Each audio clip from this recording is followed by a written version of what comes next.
walking Indiana. Basketball fans, what is up? And welcome to another episode of the All Basketball Podcast, where debates often take place. And tonight, on 4/21, April 21st, we're in the midst of the playoff season for the NBA, doing something a little different.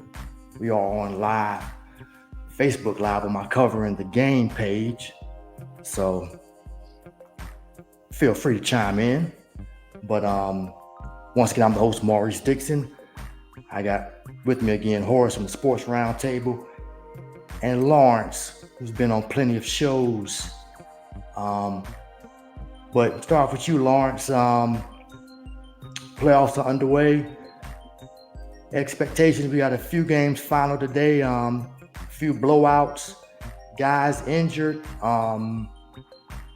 What's the most intriguing series to you? Uh, let's see. The most intriguing one that I've watched so far was probably Lakers Denver. I wanted to see what the Lakers had. And it was really important that I thought that they got game one and they got up to double digits on Denver. And when I saw that lead kind of whittle and whittle and whittle, I think were they down by 4 at half? I was like, I don't know if they got them. But they went up by 3. Remember, LeBron hit that shot, that Yeah, long Brian hit that straight. shot. Right. He hit that near half court shot.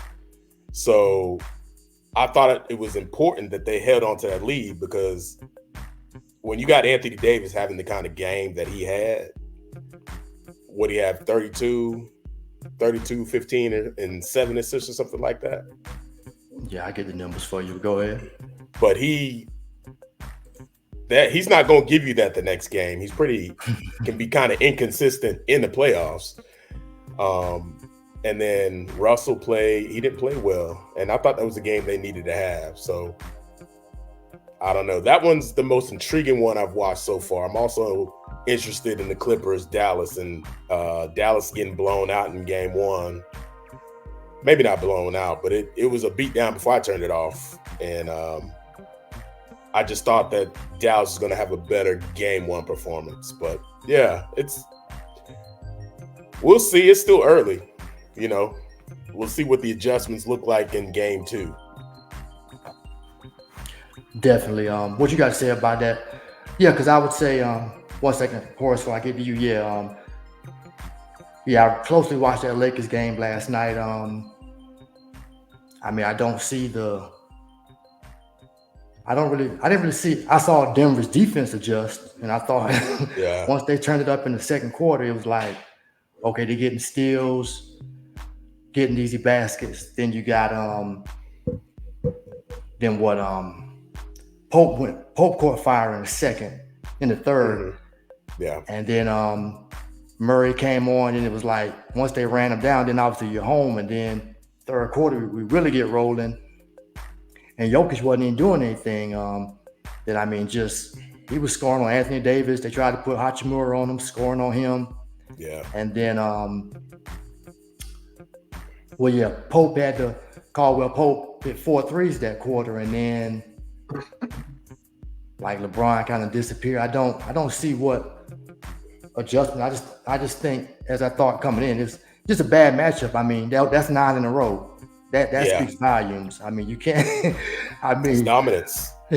Yeah, even if it's somewhat close, when it comes down to it, who's Jamal Murray's winning his matchup over Russell most of the time because Russell's inconsistent.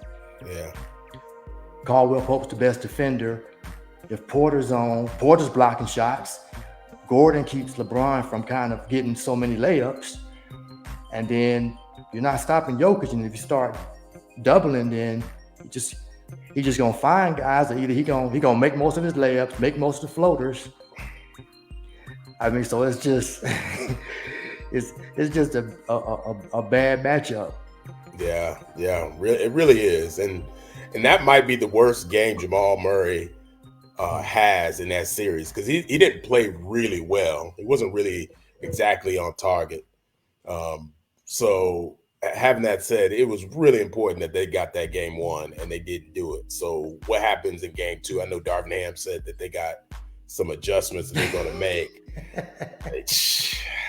Man, this team has been killing you guys for a while. Like you alluded to, 9 straight wins. So I don't know what they're going to do. Yeah, what you got on it, Horace? I would have to say the most intriguing. Yeah. I would have to say 2, Dallas and the Clippers, because everybody is really counting the Clippers out because of the injury to Kawhi, and we haven't really seen Dallas perform on all cylinders on this stage. We've seen them in the regular season, but I mean, on this stage that they're on, when they expected to really come out and really kill a wounded duck like the Clippers are right now, then how much pressure is that? And it kind of showed today. Where's your third scorer? Is Kyrie and Luka got to get 80 together in order for them to win? And the other one is the Indiana and Milwaukee, which we watching now. And this is going to be about, to me, and not so much of the matchup, but the coaching. Can Doc Rivers show that he was worth the switch in the middle of the season? Can the Pacers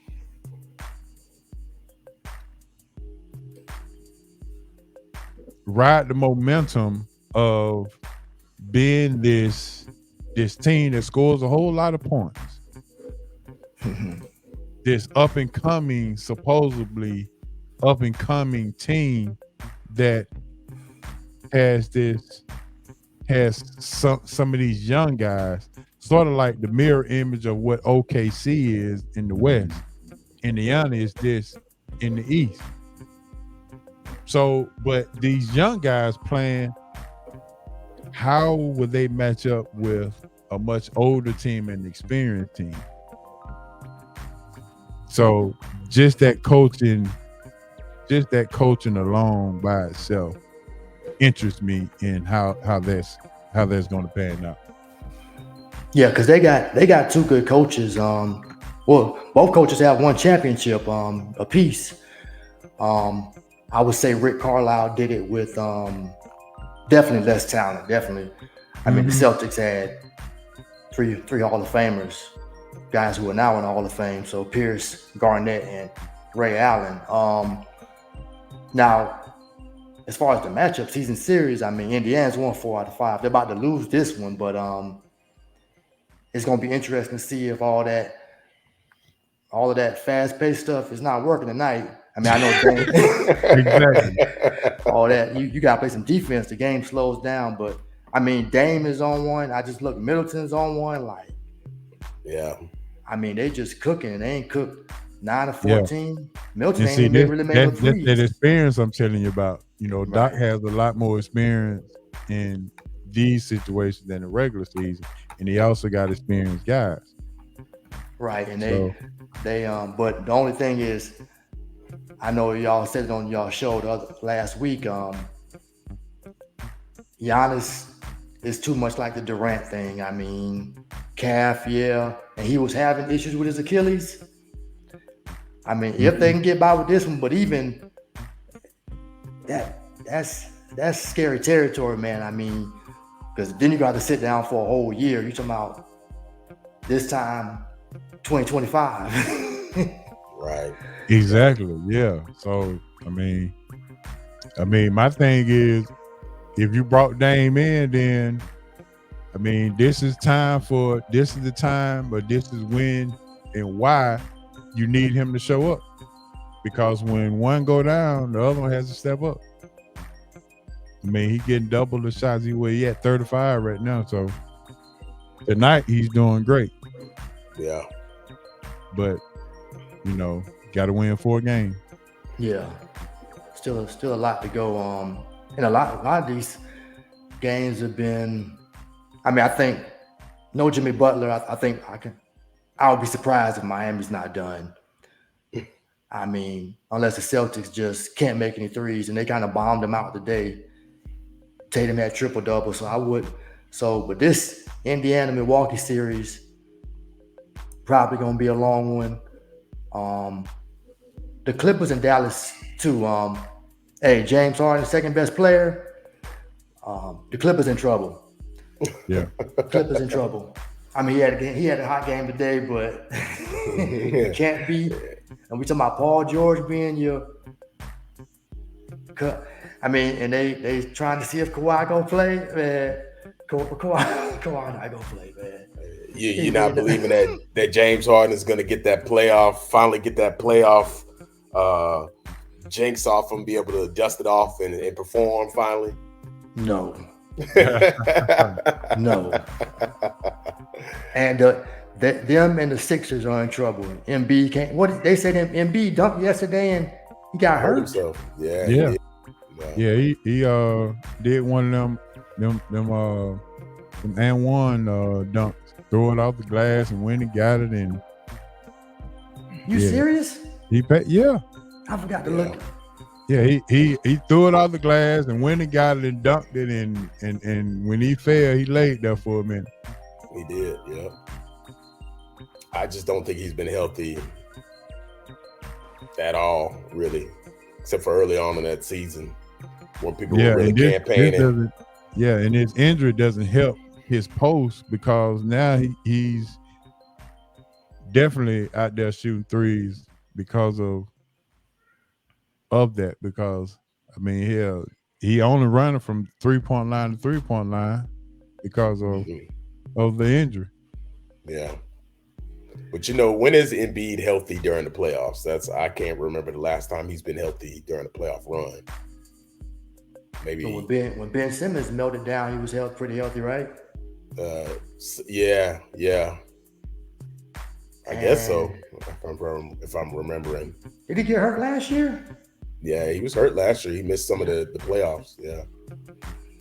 And when Jimmy Butler was there, he was there. That was Game 7 East semis. Yeah, that's where the Kawhi hit that shot, that bounce, hit all parts of the rim. So yeah, I don't know. He just in the playoffs, you just can't count on him because he's always injured. And when your superstars are injured, what's the rest of the team supposed to do? So, I mean, Maxey should play well, but I mean that's probably not enough. I mean, New York plays defense, and they play. I mean, they play so hard. I mean, yeah, they really do. Yeah. I mean, Embiid's the best player, but he's not healthy, so Brunson probably not going to be that off another game. They forced Hart to shoot them shots, but he started making them. So it's like, I mean, yeah, man, people thought they would be dangerous. I heard that a lot, but and then Embiid, I mean, I don't know when it starts with him, but that point drop off is real. I mean, still didn't shoot well from the field, didn't shoot well in the play-in. Like when it comes to the playoffs, dude kind of shrinks. When you drop off almost 10 points off your season average, that's your field goal percentage is down like that. Like it can get in your head. Yeah, and I just don't think that right now Embiid is faced the criticism that is going to come with the lack of whether he's hurt and like you say, he just lose his drop off in stats. People aren't really going after him, but at some point that criticism is going to come. Like you were the MVP last year.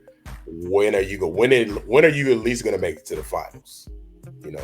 So at some point that criticism is going to be really hard on Embiid. So, and he can't even get to the conference finals. No, he can't. Trae Young took one of those times. Remember? That's crazy. I mean, when Ben Simmons, we have to go back to Ben Simmons. Expensive, right. Mr. $40 million man next year for the last time. Then I think Chris Broussard said he think he's gonna be out the NBA. I can't disagree with him, man. I mean, somebody will probably pick him up, but it's gonna be for real cheap. But he barely plays. At some point, you got to ask yourself, what value does Ben Simmons bring to my basketball team? That's the question. What value does he bring to my team? Yes, he's 6'10", and yes, when he plays, he can be athletic, and yes, he can facilitate. But he's not going to be a healthy player. He doesn't shoot the basketball. He seems to be a shell of the player that he once was when he was an all-star caliber player. So what would I bring him in for, To play defense. If he can still do that. That's probably what he need to focus on. Right. Right. Become a defensive stopper since you ain't going to shoot the ball. But is his back? I mean, is his back really messed up though? Yeah, but You ain't buying it? no, not really.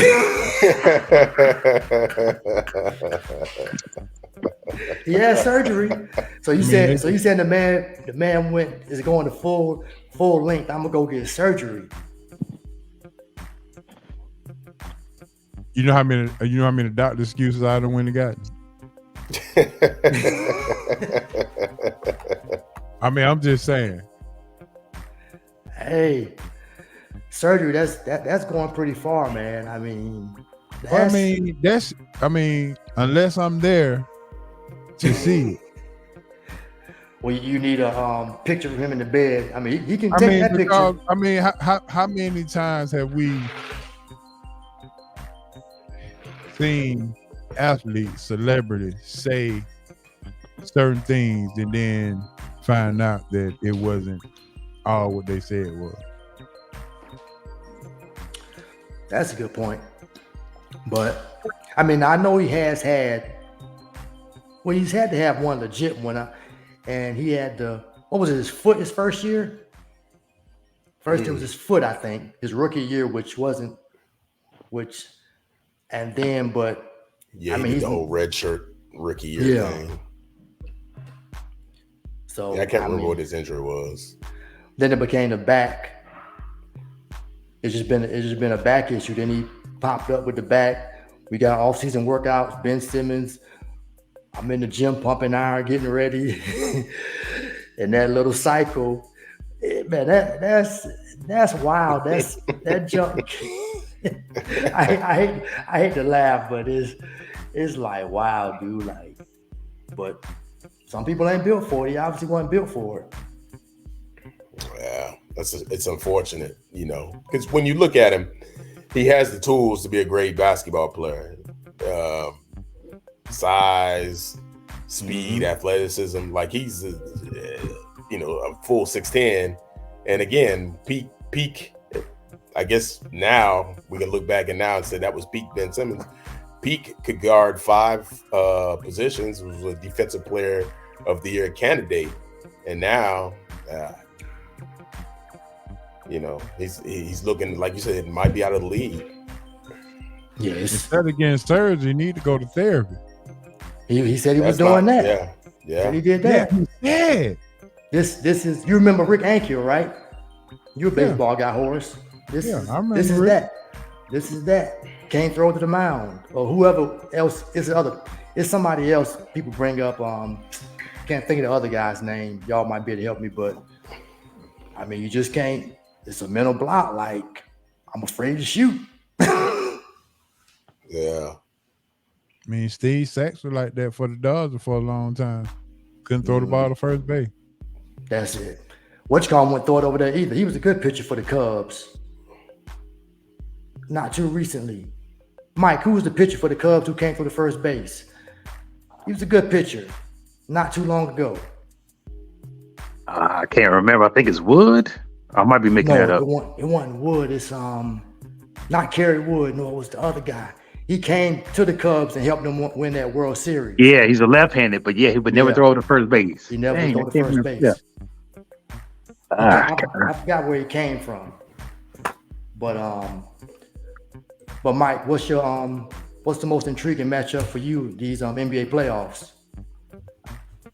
Well, I mean, in my eyes, it's got to be the Lakers, but it's tough to see them getting past Denver, man. You know, Denver's just a better team. Right. So I guess, I mean, every time LeBron makes the playoffs, he will be the intriguing matchup that you want to see. You know, you just want to see if he can still, you know, wear that cape and carry the team. And you know, it's a very hard thing to do now. I mean, clearly Denver, I mean, they got them beat in almost every position, even the coaching. And I just don't see the Lakers winning, but I think it's still an intriguing matchup. You still want to watch to see if there's any kind of magic he can pull out. You know what I'm saying? Yeah, but, he has the name. Yeah. But I mean, that's 9 straight. It's just a bad matchup. I say 5. No, I wouldn't say that. Denver's just a better team. That's called a bad matchup. When I win 9 straight against you, I'm a bad matchup over you. What else you gonna call it? A better team. A better team. No, but you can be a better team. Yes. No, a better team. That's what it is. I would say a bad matchup. No, the team is better than the other team. No, but they are. But or you're getting close to dominance. You're being 10 straight against somebody. Right. That's a bad matchup. Like when you're a better team, it might be like, okay, they beat us in 6 games. We've been kind of even. They got us in the 7th game. But when I start putting winning streaks up against you, that's a bad matchup. That's dominance. I mean, they were talking about the Lakers should probably lose the play-in game so they get the AC. So, so I don't know. There might be something to that bad matchup. But look, they didn't want to run. LeBron didn't want to face them young guys running down the court in OKC either. So, but that was a good matchup for them. They won 3 or 4. They got the size. That's a good matchup. They don't got no experience. That's a better matchup. Now, Mike, OKC's a better team, but like the Cavs in 2009, they were a better team than the Magic record-wise. But when it came to matchups, Turkoglu and Rashard Lewis shooting over those little guys, Dwight Howard, just a bad matchup.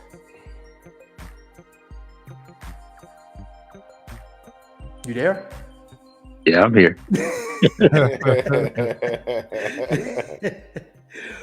What else? We talked about a few other series, had a few blowouts today, one going on right now. It's been nothing really surprising. Everybody's kind of one who's supposed to win. I think all the home teams have won, if I'm not mistaken. Yeah, I think you're right. Cleveland won. I see Cleveland winning that series over Orlando. Just Orlando don't have enough offense. Mitchell got experience, and they don't have experience either. I doubt if they win that one.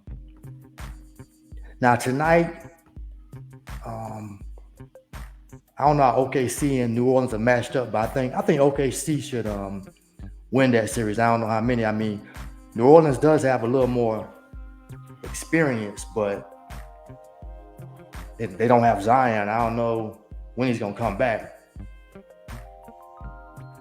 Yeah, no Zion makes the Pelicans more beatable because they don't.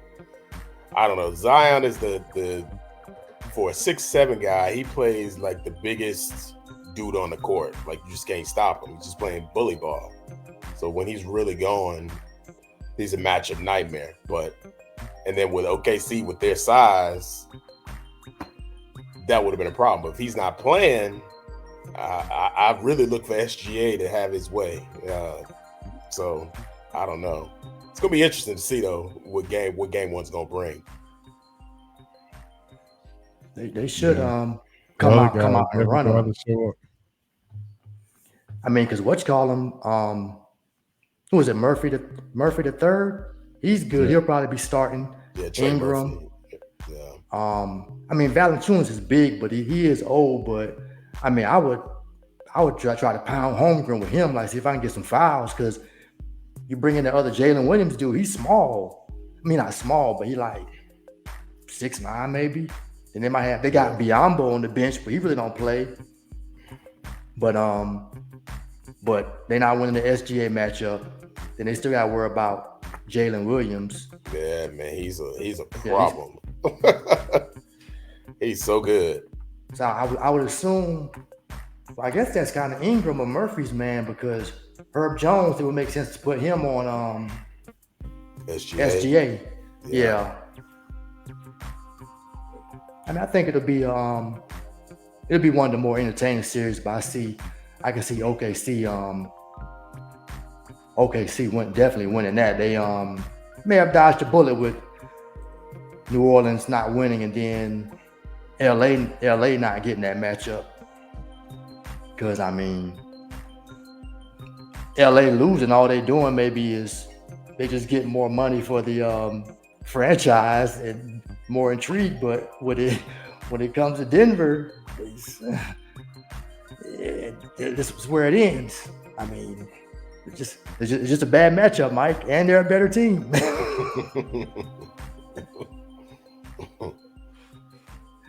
But yeah, so playoffs are looking pretty intriguing. Let's talk about who didn't make it, and the biggest one was probably Golden State. Went out bad. It was ugly. As it often is when it's the end of a run. I mean, Klay Thompson looked washed up as a starter. I mean, 0 for 10, no points. Curry did pretty good, but turning the ball over. Ellis taking it from him, picking his pocket. I mean, you can't. I mean, what they usually did bad, and the size issues, it just pretty much came back to haunt them. I mean, with the Kings, and the Kings have the home court, like, we can shoot. Keegan Murray had a game of his life, and y'all turning the ball over and giving up 2 and 3 looks at the basket. You're not gonna win. So it's Mike, how do you see the Warriors? You see them sticking together? I would say maybe they should just ride it out like the old Celtics of the 80s and just play until everybody retire, or you think Klay Thompson should move on and they should see what they can get for him or somebody else? Yeah, I think it's time to move on. It's like, a lot of times when you have a system, right, it may work for a couple of years, but then you have to adapt with the times, man. These players getting faster, stronger. Other teams can, you can't just win by shooting now. You know what I'm saying? You got to have some defense. You got to have a little youth movement. And I kind of blame, I wouldn't say Kerr, but you got some pieces on that team minutes-wise. I don't know. When you see Thompson just off, you gotta set that brother to the side, man. Like, you know what? This ain't your night. But, they just ride with him because of the history from years past. Thinking he going to surface back to old Klay. And it's like, you know what? You just don't have it, man. So as coaches, as Horace said on previous show, even at the college level, sometimes with coaches, man, you gotta make some adjustments, and if you're trying to win, he's thinking about the past, and it's like, all right, Klay, man, you gotta be strong enough to just say, hey, you're not that dude you said you was, and you need to, go with Devin Chincho or some other the cats that's on the team. He gone. You mean Bajemski? Bajemski, yeah. Moody, that's really the only other options. Right. It's time. I mean, I can't base it off one game, but I mean, if one game is, filling up your season, trying to go to the next level and you're not getting it done, then it might be time to blow it up. He had all year to kind of work it out, and they ain't worked it out. I mean, Draymond played a role in that too, being in and out the lineup and things like that. But yeah, I think the team is getting that formula ain't working no more. You gotta addition by subtraction. Like, somebody got to go. You gotta mix that up. Well, his numbers this year were 18 points. He shot 43%.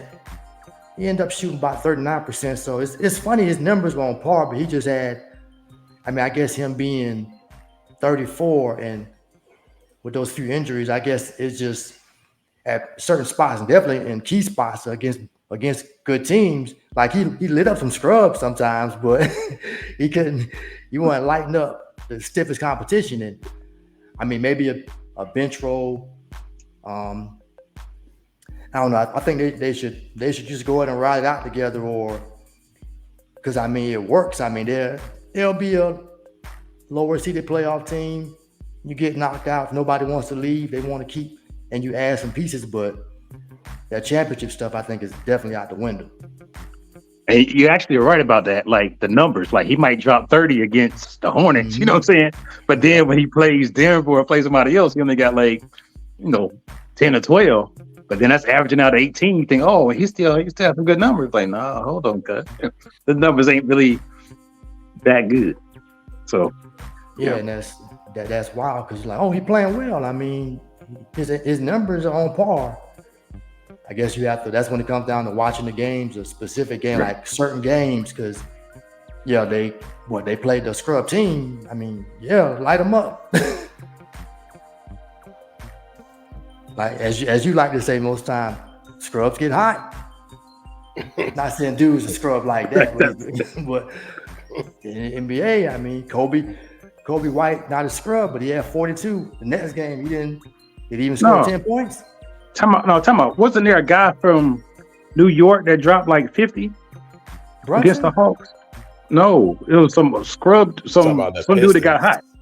Yeah, the Pistons. Yeah, the dude from the Pistons. Who was that? Malachi, I think his name was. Yeah. Oh yeah. He dropped 50 against the Hawks, right? They're like, oh my God, they can't stop him. They can't stop him. But it was practically just Trae Young not playing. But it was Trae Young not playing on defense. I don't think Trae Young was even on the floor. Nah. He went on the floor that game. Okay, you're right. They weren't guarding him, dude. I saw the game. They weren't guarding him. So you give a guy a wide open shot, she gonna knock it down. I mean, that's all that was. I mean, but like you said, scrub. I wouldn't call him a scrub, but he got hot that game, and he was like very efficient. But I bring that up to say that sometimes when you have guys in the league, and like you said, some matchups, you got some treats going on. They might drop 50 one game, and then another game, they drop in 10. It's just. I don't know what I'm saying right now, but it's just the nature of the league. I mean, scoring's going to be up. You're going to have moments where you drop a lot of points, but when you value a player in a team, it's not all about just point score. You gotta control your man. You gotta D up. You gotta not turn the ball over. It's so many other factors that go into it. But right, I think it's time for Golden State to restructure some contracts around there and let some guys go. Mike, to be politically correct and to be NBA correct, I think it's called the least likely guy to perform well. How many times that we went to LA Fitness and the least likely guy hit the game winning shot, and everybody just like, oh man, come on, not this guy. But they left it wide open for a reason, right? And he knocked it down. Right. Okay. I'm pretty much. I'm thinking that's the reality, and that's what you're trying to say, and that's what we've seen in that 51 point performance that Malachi had against the Hawks. Yeah. Is that they probably left him open for a reason. He probably wasn't in no game plans or no kind of game planning, but hey, it is what it is. And to that Golden State thing, real quick, Maurice, two things that I thought of. I had been trying to figure out so long. To every blessing, is there really a curse? And with this Golden State thing, I'm gonna have to say yes. It is proven to be right. The blessing was all of the draft picks that they drafted in that. How they developed the core of that team was drafting players and developing. That ended up being the curse because they continued to draft players and then develop, like Kuminga, Bell, Moody, Wiseman. I mean, you continue to draft players, but nobody got developed. Who is Bell? My fault. Who is Bell? The Bell from he went to Oregon, I think. He's not on the team now, of course, but Yeah, I remember Bill. Yeah. yeah, I can't remember his first name, but Bell was one of those guys that had drafted to kind of play up under Draymond or whatever the case may be. But it ended up and then another thing is, when is loyal being too loyal? Because you wrote this thing out with the core team. Draymond punched your third leading scorer. Somebody that if Clay is off one night, he can come in and provide that extra punch. And you decided to say, well, you know pun what? intended. Exactly. You decided to say, well, you know what? I'm just gonna trade you just to keep the locker room and to show my loyalty to Draymond. And Draymond acts up in the season, gets suspended for 25 games or however long, have to end up going to therapy. At least that's what he said he did. And if he plays and then gets suspended, you may not even be in the playoff, the play-in game. You might be actually be in the playoffs. So, I mean, that ended up when Bob Myers said that I want to leave this post, you knew it was going downhill with like 4 fat ladies in the Yugo. I mean, you had to know something was going on when he said that he wanted to just leave the post.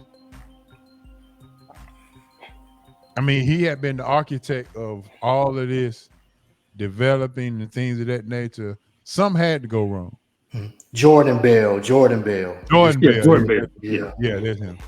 Crazy. And so my question now is starting to come up is, you know, how much influence and how much of a value was Mark Jackson to developing this core of this team? Did you miss that? Do you miss that? And my last point would be, even if you ride it out with the legacy that you built up, if you ride this out with the way it's going, you may kill some of your legacy and Hall of Fame votes by looking this bad compared to how you did look. I guess I think it'd be Curry's Hall of Fame thing ain't going nowhere. Maybe you're talking about other people. coach. I mean, all them. Clay for sure. Okay. You don't think he a lock? Draymond. Oh yeah. For sure. Yeah. Them 3 locks. Didn't Iguodala get in? No. If they locks, then they may need to go ahead and continue playing somewhere else so they can continue their consistent playing. Because if they play the way that they play now, going forward for the next 5 to 6 years, it's gonna be some heads turning about how much of a lock they are to get into the Hall of Fame. No, they. Clay don't have no 5 years left. I about to say, well, Curry about to be 37, Klay Thompson 34. So you talking about depending on how long they want to play, 2 to 3 more years, right? Remember how we say,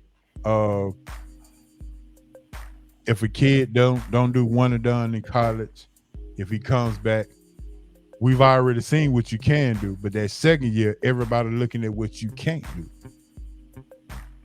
Same thing goes for this. We've seen you at the top. Now that you're playing this bad, now we'll go point out everything that's your weakness. But I think they are. I mean, they got 4, 5 straight finals appearances. I mean, Curry, Clay, and Draymond. Even you want to criticize Draymond. I mean, they set. I mean, I think it's just gonna be like the Celtics when they just got old and McHale and Bird was out there. I know Parrish moved on. He went to the Bulls and got that one, but you just be old guys on the bench. And it's just going to be ugly unless Klay Thompson just want to get paid then, because he can go help a team, but it's just whether you want to stay in the same jersey or not. Yeah. Came in as a defensive guy, and we found out that he can shoot. So,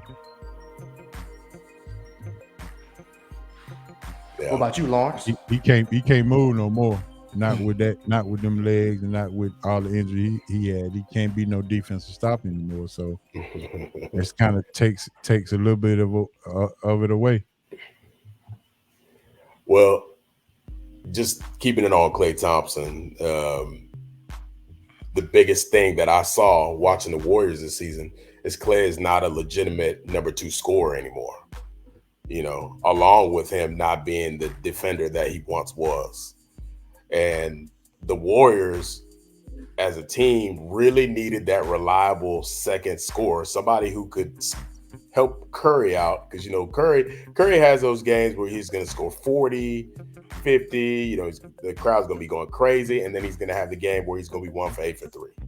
And you need that other guy to step up and score. And they thought that Klay Thompson was going to do it, and he just couldn't do it. You know, you traded Jordan Poole, which might look like it was a good decision at the time. Kuminga was coming along, but again, he's not reliable just yet. Then you had the suspensions of Draymond, which is just a lack of self-control on his part. And then the lack of size that they had on the team. They had no size on that team. And then you got to look at, talking about Bob Myers, he made some misses on the draft. You know, James Wiseman was supposed to be the next guy that transitioned that team to keep them winning regularly. So what do they do now? You know, Paul George may or may not stay with the Clippers. Who knows? They're going to have to address the size. They're going to have to address Wiggins. Wiggins is a player who was maybe the second best player in the 2022 finals to now. He just, I don't know. He just looks unplayable some nights. Almost, yeah, not quite in the Ben Simmons boat, but he's kind of trending there. So the Warriors just have made some missteps as far as their free agency, their drafting, and how they want to continue to win and maximize the good years that Steph Curry has.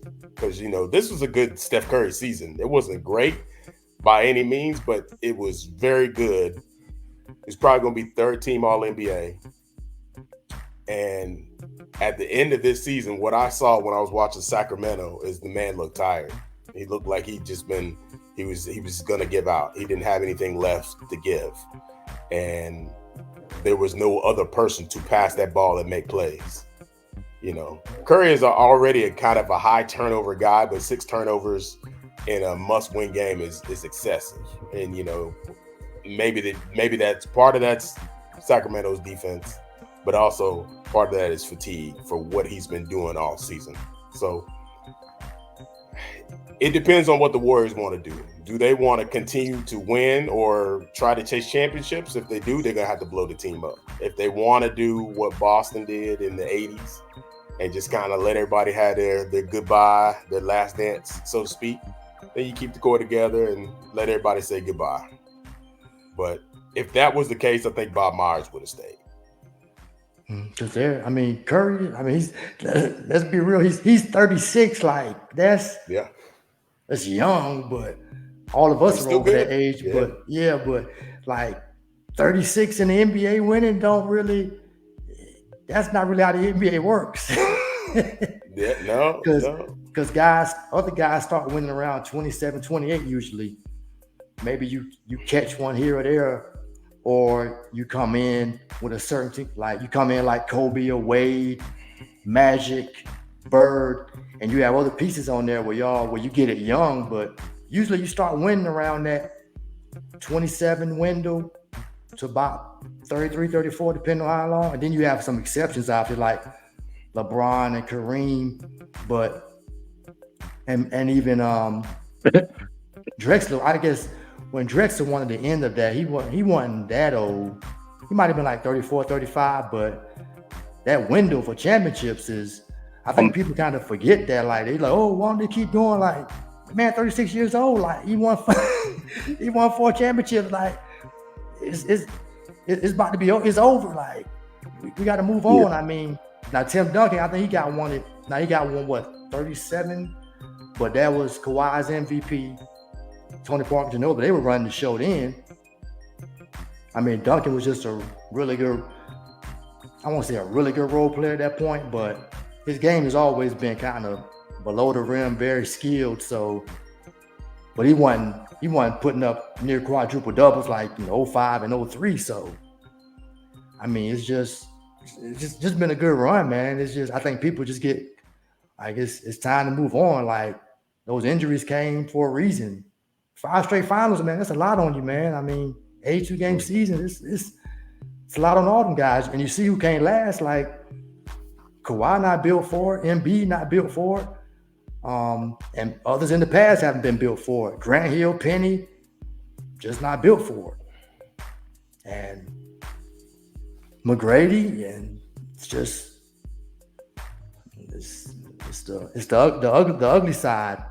What were you gonna say, Mike? Lawrence kind of took the show there with the comments. No, I thought you. My fault. I thought you was gonna say something in response to what I was saying, or you wasn't. Oh no.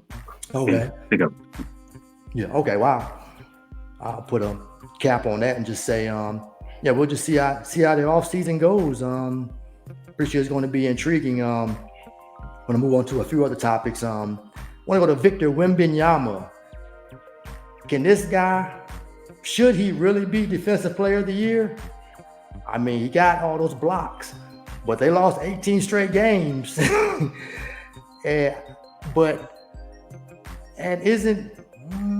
He could be lazy, but isn't he supposed to block a lot of shots because he's the tallest man on the court?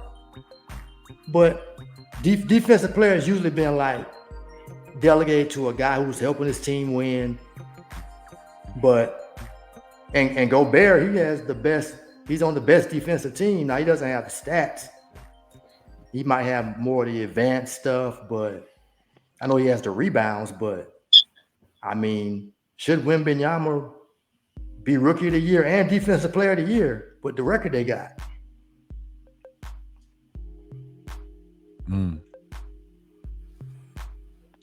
I'll go first and say yeah, because bottom line is he putting up historic numbers, like numbers that you ain't seen before, as far as like almost the quadruple doubles and blocks. When they start putting things up there, talking since Chamberlain or since somebody, with these kind of stat lines. And the bottom line is he is affecting the game. If you drive in the paint against the Spurs, you're looking, all right, what is do that? I mean, he may not have all the blocks, but he got shots altered, if that was a stat. I mean, dude's doing different things to try to score against him. Then when he comes weak side, it's unfair. You know what I'm saying? You can't ISO him and try to do him. I mean, he's pretty quick. Unless a big man kind of bodies him and hopefully try to get him out of bounds to score on him. But, I mean, yeah, he you can't just score over the dude. I mean, and once he gets his body or gets his base better, I mean, he's going to continue to win Defensive Player of the Year. So if the stats are even saying it, and then all those stats that, shots altered and stuff, I mean, bottom line, your offensive game, your pick and roll situation, you're looking to see where he is on the court to make your offensive selection where you're shooting the passing based on where he's located. So when you do that as an offensive game plan and you game plan around one dude, yes, he can win. So you throwing, they got 20 something wins out and they lost 18 straight games. You throwing it out the window. It's just, but yeah. That's because half the game is defense. The other half is offense, and the other half is coaching. So you're gonna lose a lot of games just because you got one player on your team that can D up at an all-time level. You shouldn't diminish that man's stats just because he don't have help. Right, but is it worthy? I mean, shouldn't you been able to stop like the losing that bad? Like, no, you can't. Defense cannot stop losing. You need offense and you need coaching. You need some dudes. So if it's just based off defensive player of the year, he's doing that. It didn't say, oh yeah, I have a winning record in order to win defensive player of the year. Like Gobert, yeah, he got some great talent offensively on his team. He got a great coach. So yeah, his defense. Sometimes your offense does lead the defense. Don't get me wrong, but like we ain't talking about fast break defensive players and he hustling back down court to try to get blocked.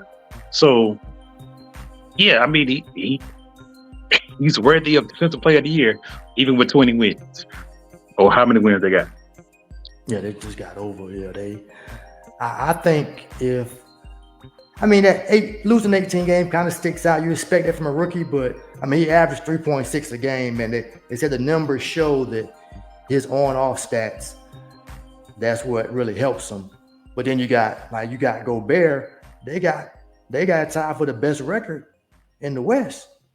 Now he has a better team, obviously. He don't have the blocks per game, but it's called defensive player of the year, not team win-loss record play. Like that, I don't think it has nothing to do with it.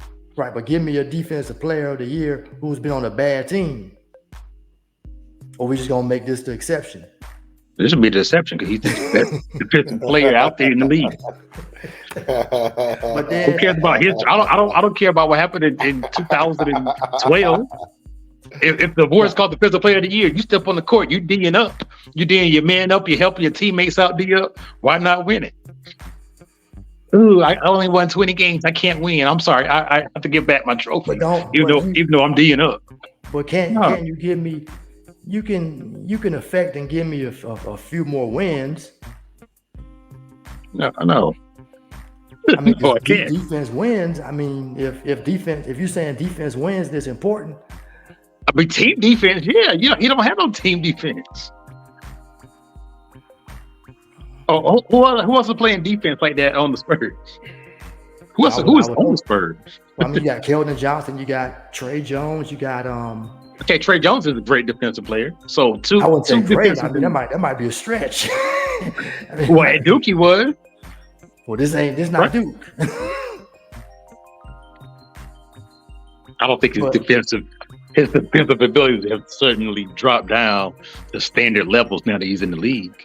Well, I mean, you got to think about it now. He got a certain size. I mean, you can't touch guys the way you can touch them in college. You can't. I mean, you can get done up. Okay, they got two defensive players, but I mean, it's 5 people on the court. Right. So right. the other 3 spots, they just Yeah, I don't know if Keldon Johnson plays defense. Yeah. I don't know where Zach Collins went, and I'm trying to think of the guard who scores all the points.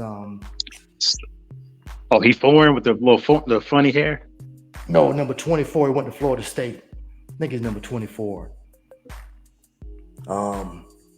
Just got a new contract, mid-range guy. Yeah. Vazir or something like that. Yeah, I think he's from Georgia. Yeah, Devin Vassell. Thanks. Yeah. Yeah, he I mean now Wembanyama's going to get teams going to get better. He's going to get defense is definite. I mean it's a foregone conclusion. I mean, but I guess. So what are we talking about then?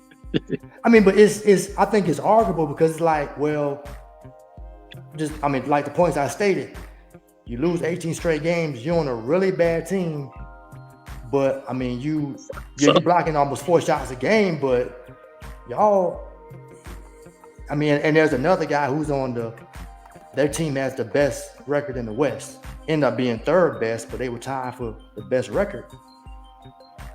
And he's getting similar numbers. I mean, I forgot who the other guy was on. It was the finalists to him, Gobert, and you know who it is, Lawrence, who was the 3rd guy on that? I thought the 3rd guy that they had was Bam. Yeah, that's it. Bam, that's it. So my question is, why do we always have to go to block shots for it to be a defensive player of the year? Yeah. Why it can't be? But he was getting steals too. Now he gets steals too. Yeah, but I'm just saying. But the first thing we Yeah. throw out is the blocks and the big man. You know, Right. The year that Marcus Smart won it, he was taking the best Mhm. defender and locking them down, putting them under their average, and and that's what he was judged on. And my thought about it is, if he win Defensive Player of the Year, I wouldn't be surprised because these writers, I don't trust them anyway. So it is what it is. I mean, they have their own subjective of how they do it and things of that nature. Because I can argue, when did he get the blocks? I can't remember a moment where he blocked it in a crucial time or a crucial situation. We talked about how Kevin Love had empty calories when he was playing in Minnesota. So does the numbers or the stats really even matter? I mean, if he getting close to 4 blocks a game, is it if they ain't won for 20 games, they would probably get blown out anyway. They was getting blown out a lot early. Yeah, so So stats don't count when you're getting blown out? No, well, I'm just saying that if they empty, then how much value do you put in? How is defense empty? Defense ain't never empty. But see, that's what I'm saying. The games ain't close because he got a bad team. Yeah, that's first team is pretty again. awful. So is it defense or is it just you just got a bad team? Because obviously ain't nobody playing defense if you ain't won but 20 games. Remember, it's 2 guys. I think it's Trey Jones and I think it's Wembanyama. But the other 3, guys are shaking. They driving on them, but then they trying to help and kick. So pick and roll. We know how the NBA offense works, but it's just because you're down 20. Just because you're down 20 don't mean. Yeah, he was blocking jump shots too. I mean, but he's 7'3".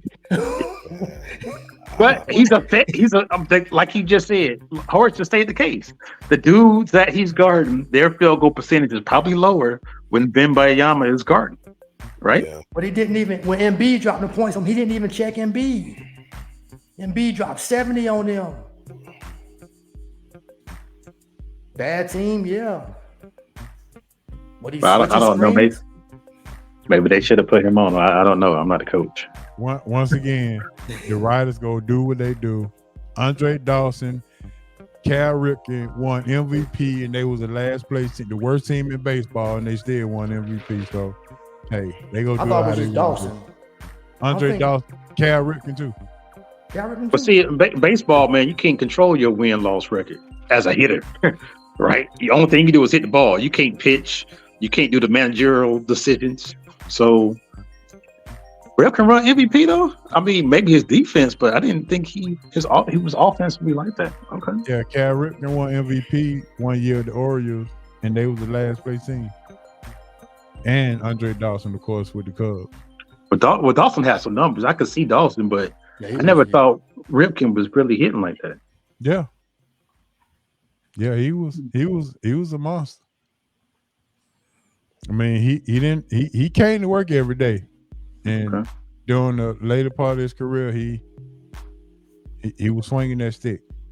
Yeah, he had a couple of 330 home run seasons, if I'm not mistaken. I don't follow baseball as much as I used to. He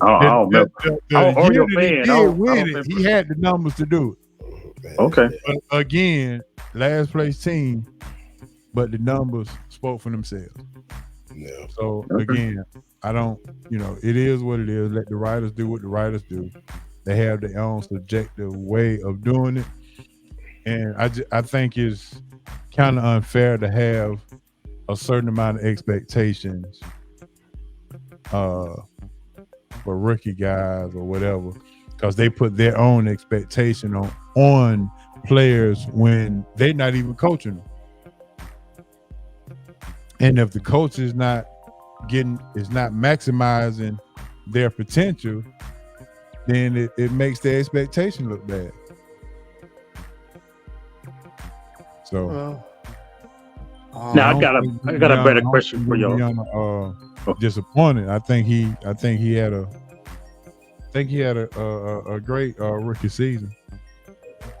I got a better question for y'all. Do y'all think he can win the MVP being last place? No, they're not doing that Kareem stuff no more. I don't ever think that a player, I said no. a player, I heard a lot of no's. Okay. Yeah, I don't ever think that a player, especially in basketball, should win the MVP and his team be last. I don't agree with that. So if baseball, you got 40 points, they do with it. I'm sorry. So if you're dropping 40 and 15, you got like 7 blocks and putting up historic numbers, but they in last. You're saying nah. Yeah, that means you're the player of the year. Just had a great season. I mean, they said the last time it happened was what? Kareem, when the players used to vote? Yeah, Kareem won MVP, and I think his team was under 500, I think. Mm-hmm.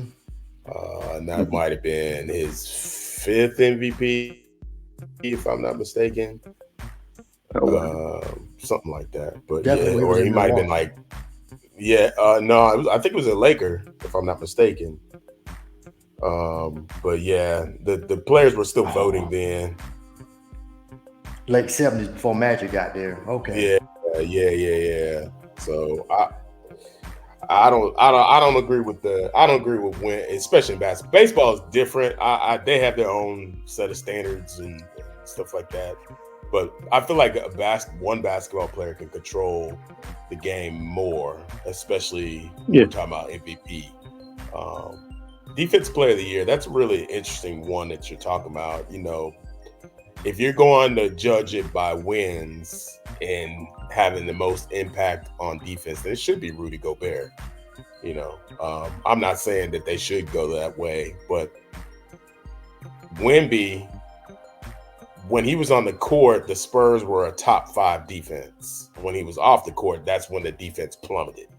You know, and that speaks to the kind of impact he has at a 19, 20-year-old on that team. That the Spurs, I try to watch as much Spurs basketball as I could. It's a bad team. You know, it's tough because you have a guy that's 7'5" flashing to the bucket, and he can't get a teammate to throw it to him, right? You know, and that's, in the words of Shaq, that's barbecue chicken. I got a 6'9" center guarding me. He's really legitimately just turning and dunking the basketball. So, but Wembanyama, you watch him play, especially on defense, he can move his feet a little bit. And then his recovery, because of his length, makes him an amazing defensive player. Again, should he win it? I don't know.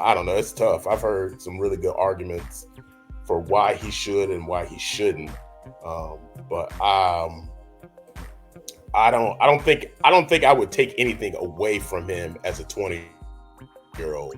He's shown that he's definitely, if he were on another team, it would be hands down, no doubt, Defense Player of the Year. You know, Minnesota has some good defenders on that team to play with Rudy Gobert, you know, and then that's what's this year 2 that he's playing with Minnesota.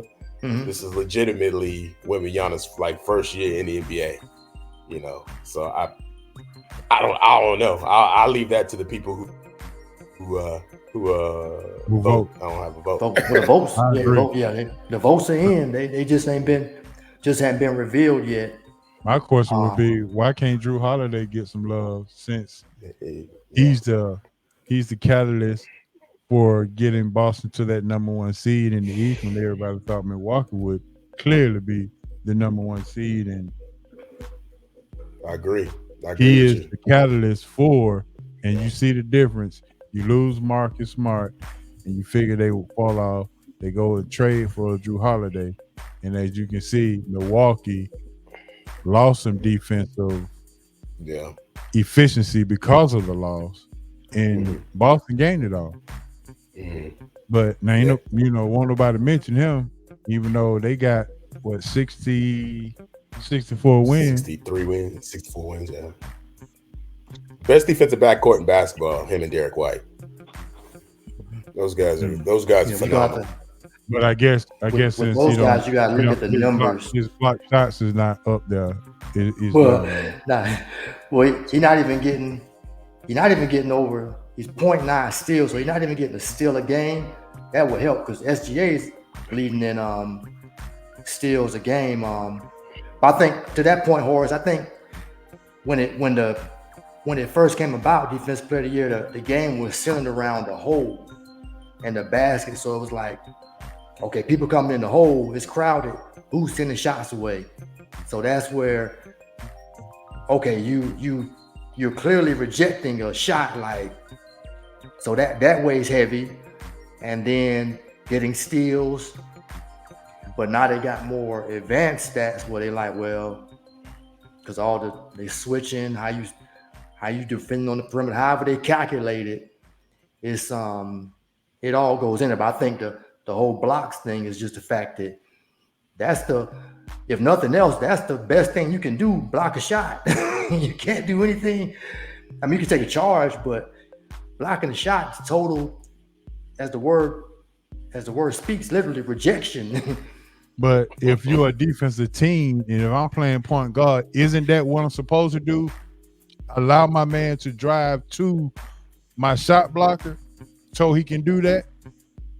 I mean, to me, you watch basketball just like I watch it. Just like you would say, I mean, the first thing you would say is, well, because when does it come into effect where Drew Holiday is on this guy, even though he didn't block his shot, but I can clearly see that his man didn't get over 10 points tonight because he locked him down. You see what I'm saying? That's watching the game. I mean, we ain't got no problem saying that the dude from Detroit went for 30, 40 points because Trae Young don't play defense. We ain't got no problem saying that. But also give credit to the guys who, when you watch the game, you say, well, if he on him, he gonna lock him down for the night. Yeah. Because locking somebody down is, maybe it's not a stat, but you can clearly see it when you're watching the game. Yeah. And I think it's in those advanced stats. So I think Holiday will probably be, I don't know if he'll be first team, but he'll probably be, definitely probably going to be second or third. Well, we can't just look at, well, he only got point such and such steals and point such and such blocks and then determine his effectiveness on the game. That's all I'm saying. Because the effectiveness on the game could be, you know, he shut down this guy. He didn't allow this guy to get other people involved in the game. That's when you watch the game from a standpoint of, because if I just come up here and just look at box scores and say, well, he had 35, he had this, he had that, he had such and such, it doesn't tell me the effect of the game of when he had the 35. Was it in moments that they needed a shot? Was it in moments where they was getting blown out and he was just hitting shots or whatever? So affecting the game has a lot to do with your efficiency in playing offense and defense. Right now last year he was defensive first team. He's been on them the past 3 years. He got first team again this year. Probably, I don't think. Well, what we say? Is there another guard? He probably will, because if Shea, him, who else is nobody. Caldwell Pope probably won't be first. So, I'm trying to think of the top teams. So Derek White should get some. Derek White should get some consideration. He like I said, him and Drew Holiday are the best defensive backcourt in basketball this year. Let's see who else. What are the guards? Can't really think of too many other guards other than the ones you named, and like I said, Drew Holiday. But yeah, you know, Drew Holiday should be in the conversation more often for Defensive Player of the Year than he should be, you know, and even Kevin Durant has mentioned him being one of the toughest defenders that he's ever faced. And he's 6'3". So, and like Horace said, Milwaukee's defense has slipped since he's not there, so that shows you the kind of impact that Drew has had. So yeah, just to reiterate everything Horace said, I agree with you. He should definitely have some more consideration there. Yeah, he must just be getting beat out by metrics, because Gobert don't get a lot of blocks. He get more rebounds, but it must be something with the metrics they're looking at. And the fact that Smart got one, he was the first guard to get one. It's easier to just look at the stat than watch the game. Well, I think they're watching the games. I just think it's if you're watching the game, there's no way that Drew Holiday is not in the conversation then. Yeah, well, Marcus Smart, that year that he won it, if you think about Robert Williams was also blocking shots. Made all defense. He made all defense. That team was solid. You had Jason Tatum there, and Horford, and Brown. Yeah, Jaylen Brown. Jaylen Brown could be kind of spotty sometimes with his defense, but in his man-to-man matchups, he's pretty good. But Marcus Smart, they gave it to Marcus Smart, and I think Jaren Jackson, they would have given it to Jaren Jackson, but he missed a bunch of games or something like that. But I don't know. It's a really tricky award. It's a really tricky award. They should just let the players vote for that. Nah, they have very little objectivity. You think some of the writers who would know best than the players who go up against these guys every single night? Well, they might, but they kind of showed their hand when that vote they were voting for, like, they rightfully didn't vote LeBron for something, and other people, it was just really weird. Like, they didn't even take it seriously, like, and it's just I don't think the owners would go for it. I think that's the main reason why I don't. The only reason they won't go for it because you got money tied into it. That's exactly it. Yeah. I gotta pay him more money. Oh shoot, no. Right. But even not that, it might be a guy you don't like, so you might not vote for him. You can't be in the media, cannot like people either, but they're supposed to be objective, and obviously no one is 100% objective. But that ain't possible. Players can have issues too, and I ain't vote for him. Nah. Or they know that they want to vote. We want to vote for Harden, but he pulling my arm and he foul hunting, get an MVP. Nah, I'm not voting for him. That dude be out there traveling. Yeah. But keeping on the MVP, they sent out the list. You got Jokic, SGA, and Luka. I think if it was Player of the Year, I'd definitely give it to Shai Gilgeous. Nobody expected that team to go from not being in the playoffs last year to the top of the standings, number one seed in the tougher conference, beating some of the better teams, having, if not splitting, but having winning. I think they had a winning record during the season against Denver. I mean, putting up 30, getting 2 steals, don't really have assists and rebounds, but he seems to be now Luka's balling. Him and Jokic are filling up the stat sheet more, and it seems like today is more about filling up the stat sheet, but not just about that, but then also the ideal out there, the thought process out there is that we missed on Jokic last year, so he comes into this season with a little bit of an advantage. Finals MVP, they dominated in the playoffs, we missed it last year, and his numbers are about the same, I think, and they still had the best record in the West, but I just thought that SGA was such a surprise, and in Luka's case, I just don't think they won enough. He's not playing enough. Doesn't play enough defense, but I mean, he get the buckets, he get the rebounds, get the assists because the way the system work, but not winning enough games. But do you guys think it's kind of already been laid out? It seems like word out there is the Jokic is going to get it, deservingly so. But do you think he really deserves it for this season? I think the agenda is to push the international narrative until they sign this international contract.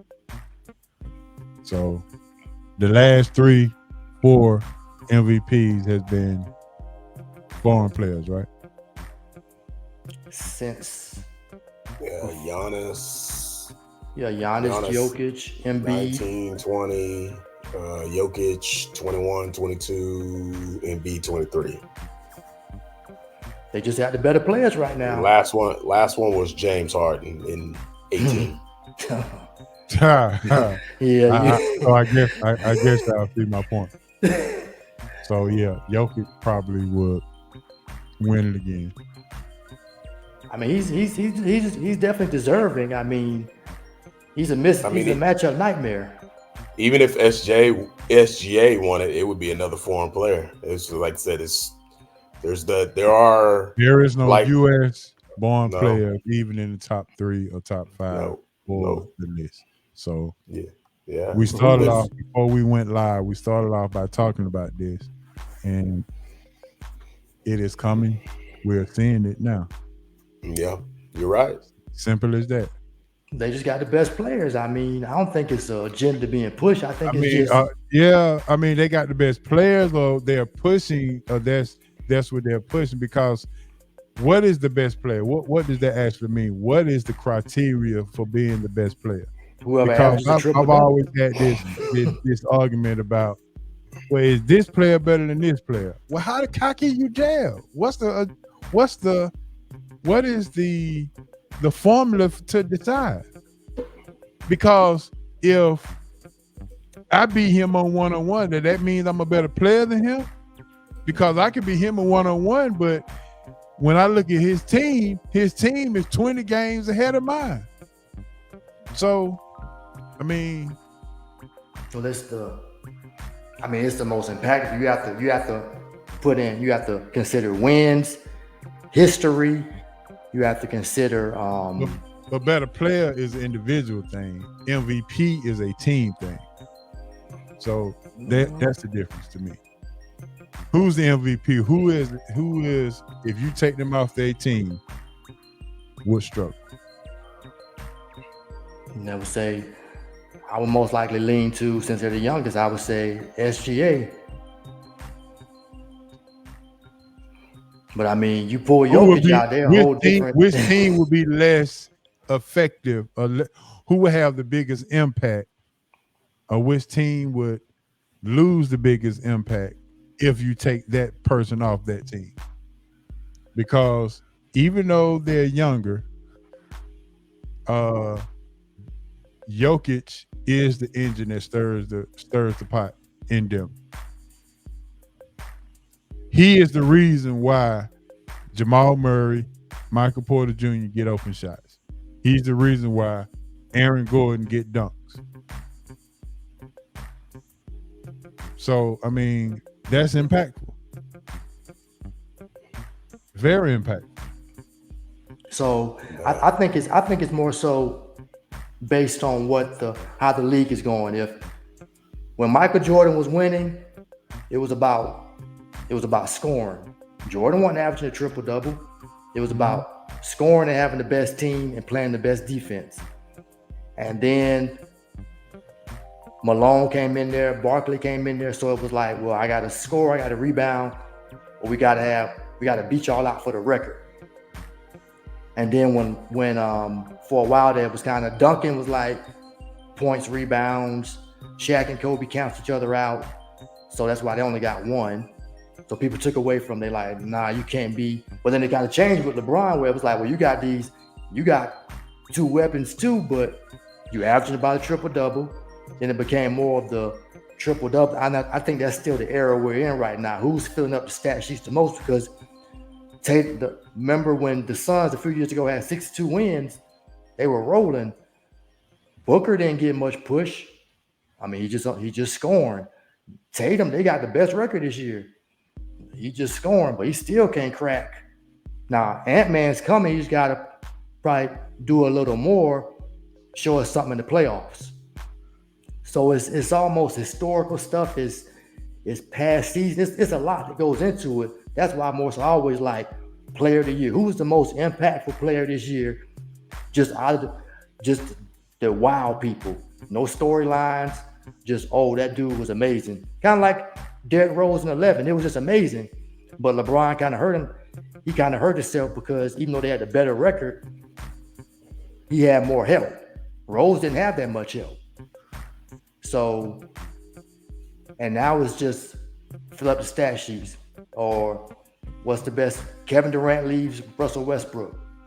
What can Westbrook do? Well, he got him a 6 seed. He averaged a triple-double the first time since Oscar Robertson.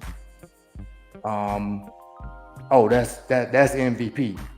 Heavyweight storyline, but deserving. But we have a story to kind of go on. It's a good story, and I don't think this one is a good story. I think this is the makeup for Embiid balled last year. But then he showed us who he really was in the playoffs. Jokic, we couldn't make him 3 straight because, that's Larry Bird, and who else got 3 straight? Was it Will? Bill Russell. Bill Russell. We can't put him in that class. He hadn't won a championship yet. So the NBA always has an agenda then, right? I don't know if it's an agenda. I think it's just you just said it. You said we can't let him be in that category. Right, but that's the criteria. We can't let him do this. But we can influence these international players to come over to our league so we can make NBA world round to get these contracts with other countries so we can spread this NBA all the way around the world. But isn't it? You saying it's not global enough? Or you saying the NBA like China or something? It's not global enough because if it was, then we wouldn't be playing positionless basketball because in today's time, if you look at this, we're basically playing international basketball in the NBA. That's what it is moved to. Right, but the game, but the international didn't have the. I mean, it was international, and Steph Curry stretched the game like we shoot from deep. Everybody coming out, I'm shooting from deep. First, we ain't worrying about dunking. It's not athleticism no more. It's shoot from deep, and I can take you 1-on-1 or give me a screen. Spread it out. Anybody can shoot. The low post game has gone away. That's what I'm talking about. I'm talking about that kind of European style where we spread the floor, pass, screen and roll, we move, we cut, we move the ball, pass here. He close out, we pass it there, they close out, we pass it to the other guy. Now we get an open 3. Whether he's a center, whether he's a forward, whether he's a guard, he's allowed to shoot. Well, maybe that's just a product of when the USA was so dominant. They had big guys and then the world was like, well, we got to do something. We got to counter. We got to counter that. Or certain teams in the NBA will try to counter that. We got to pull Shaq away from the basket. So you got to be able to hit that 15, 18-foot jump shot. Well, we can call it what we want to call it. It's still international basketball. I don't care how you sum it up. What? This is what has been going on over the last 5 to 6 years. Point blank period.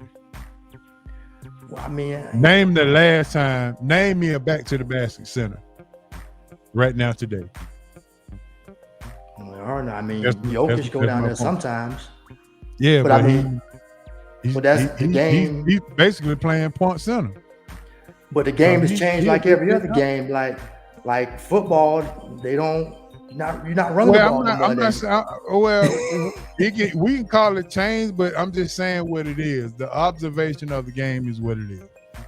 Well, you know, yeah, of course it changed. It's evolved. It's moved to a different style. Exactly. But I'm calling it what it is. It is international basketball in the NBA. This is pretty much, we're playing below the rim. This is what we've moved to. This is why the 3-point contest is more popular now than the dunk contest, because everybody's trying to shoot and shoot and shoot now. Yeah. And take you one-on-one. For those who got the handle to do it. Find the mismatch. Come up here and set me a screen. It won't be any resistance. I ain't gonna trap you. I'm gonna just let you. We gonna screen till we get the weak mismatch, and I'm just gonna dribble and step back. I mean, I don't know. I mean, there's certain parts I hate, but it's that. But I don't. I mean, it's only but so few of those guys. They're just excelling. I mean, other guys will come along. It's just part of the cycle. I mean, I'm not mad at it. I'm just calling it what it is. I mean, I'm looking at it now. I mean, ain't nobody ran no set play yet. Everything is pass, screen away, move the ball here, move the ball there. The open man shoot the shot. Or let me get a screen and roll. Ain't no screen and roll. It's screen and you just pop to the top of the key and I'm gonna kick it to you. Yeah, and it's heavily influenced by analytics. They said threes are more than twos, so shoot more threes. They said D'Antoni said the worst playing basketball was posting up. People picked up on it. You better facing up. But I mean, it may change again, or it just may change where they just start shooting from half court, because it's gonna be nothing but a bunch of Wembanyamas out there. Either way, I still think the NBA always has an agenda. They always got something that they're trying to push. And sometimes we're just blinded by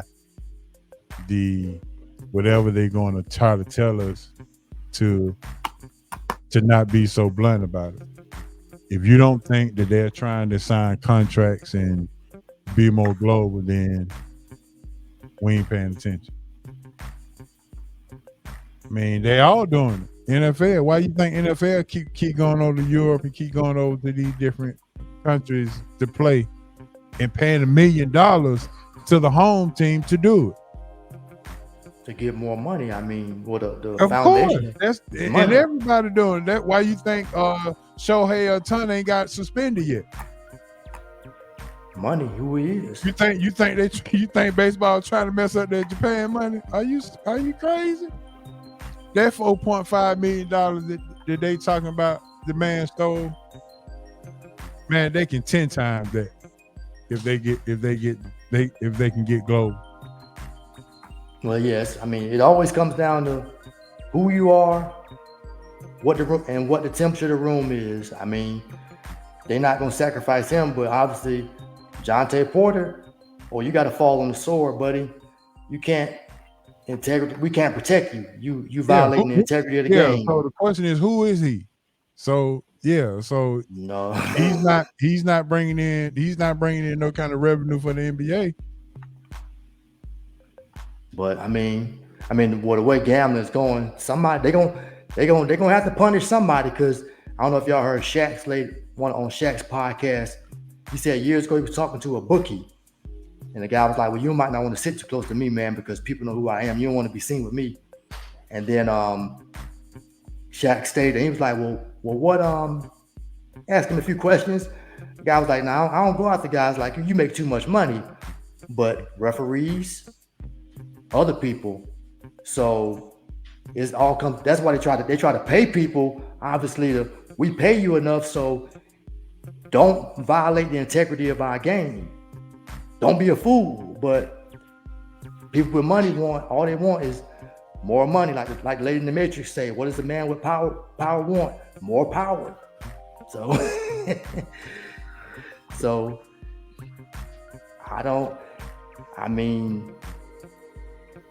you gotta. It depends on who you are, and this is big business. It's funny that people go crazy when they get paid what they pay because they don't do anything really to affect society, affect morals, anything. They just playing the sport, but it just becomes so big. A money-making machine. So, yeah. So I mean, I don't know. Pretty soon, Anthony Edwards will be up there. Maybe they'll finally give Tatum a look, or somebody else come along. But right now, those guys from Canada and everywhere else, they just really unique players, man. I mean, something like we've never seen before. I mean, Jokic being that big and being able to pass, Giannis the way he can get up the court, Embiid, it's kind of, and then now Wembanyama is just kind of freakish. I mean, dude was just born in France. He could have been born here, but we got Chet Holmgren.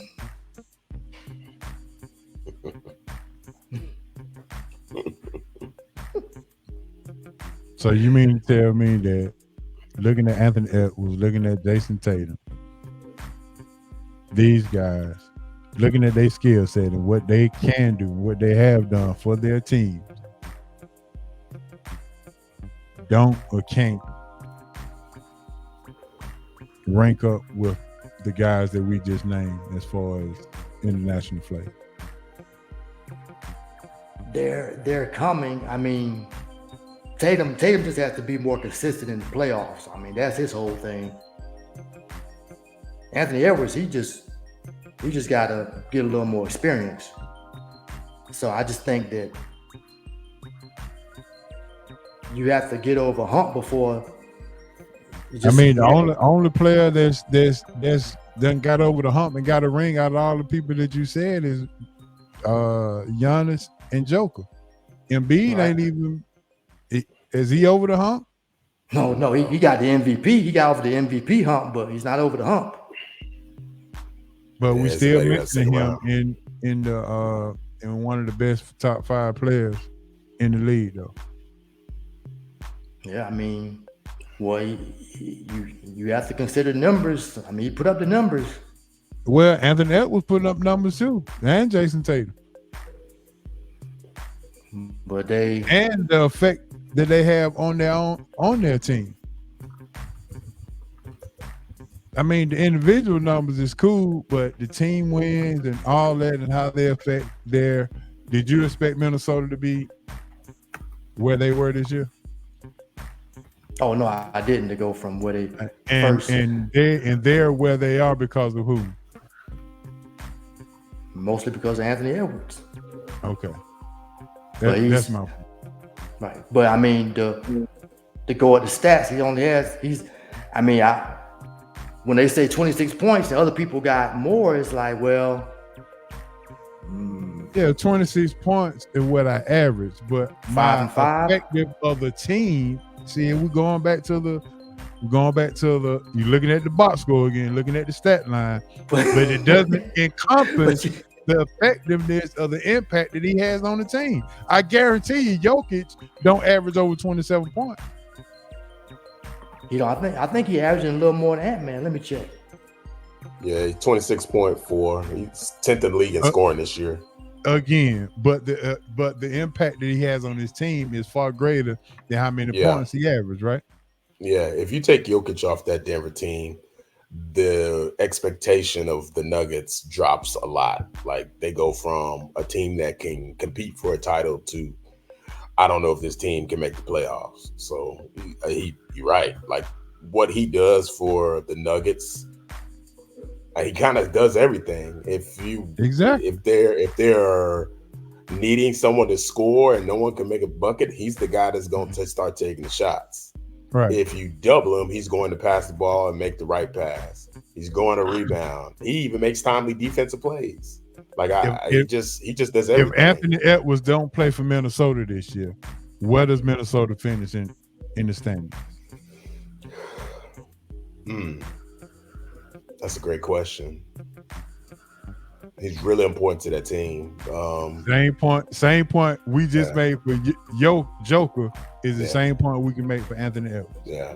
Yeah. Regardless if he averaged 25 or 26, it doesn't matter.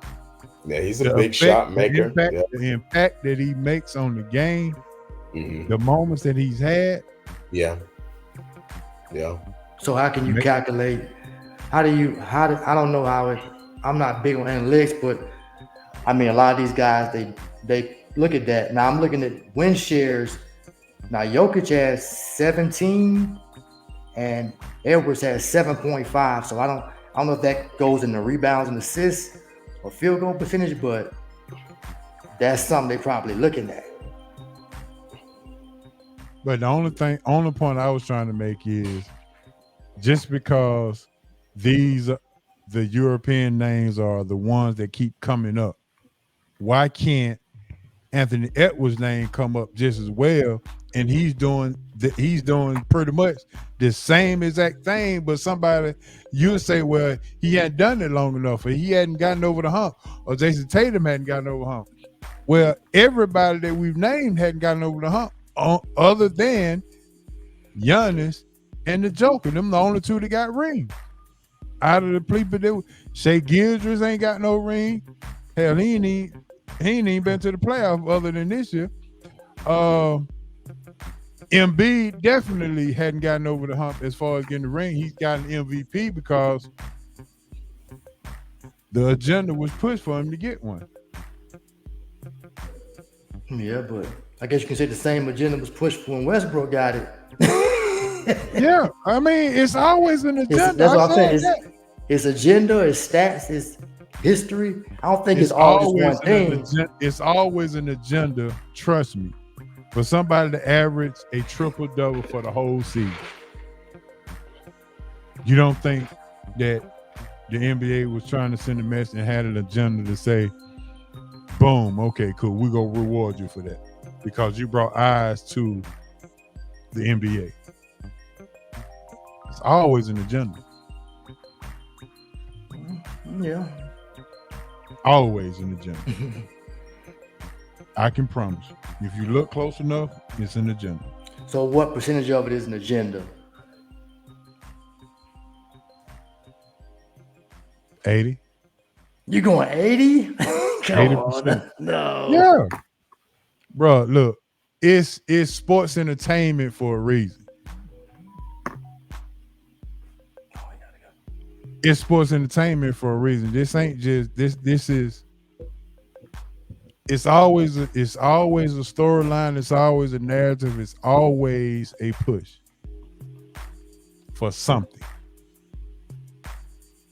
They're not gonna tell us what it is, but it's always something because I can tell you this, money is always tied to it. Oh yeah, I mean, money is always tied to it. You can bet your bottom dollar on that. But I don't know if it's that high. I mean, 80%. Well, but you asked me though, so that's my. You're right. That's my thing. I mean, I'm not saying it for agreement. I'm saying it because I just think that's what it is. Okay, I'm gonna roll with that. Well, I see this game is ugly. That's on now. They not scoring many points, but it's all tied at the half, so that's interesting to see. So it's gonna be a OKC playing better than we thought, huh? You mean New Orleans? Yeah, New Orleans. I'm sorry. But they both scored the same amount of points each quarter. That's crazy. So it's been ugly. Maybe they're a little nervous. Yeah. But go ahead and call it here, man. Appreciate you, Horace. Okay. Yeah. So we'll see how things shake out, and like you said, hopefully I'll be able to check you out. Pop in and say a little something Wednesday. Okay. Well, I definitely shoot me your email, because I usually shoot the email I shoot the link to the email address. Okay. Yeah, shoot me that email and I can shoot it to you Wednesday and we'll chop it up. Okay. All right, man. Catch you next time. All right, bro. All right. Appreciate you. Oh, dang, I couldn't remember. And well, folks, that's all for this edition of the All Basketball Podcast, talking about our expectations for the 2024 playoffs that are underway. On behalf of myself, Maurice, Lawrence, Mike, and Horace, thanks for watching. Thanks for checking us out on Facebook as well. This will also be on Spotify and YouTube. Please check us out there. If you missed the live stream, comment, subscribe, All Basketball Podcast, all that good stuff. Until next time, peace. Be blessed in Jesus' name.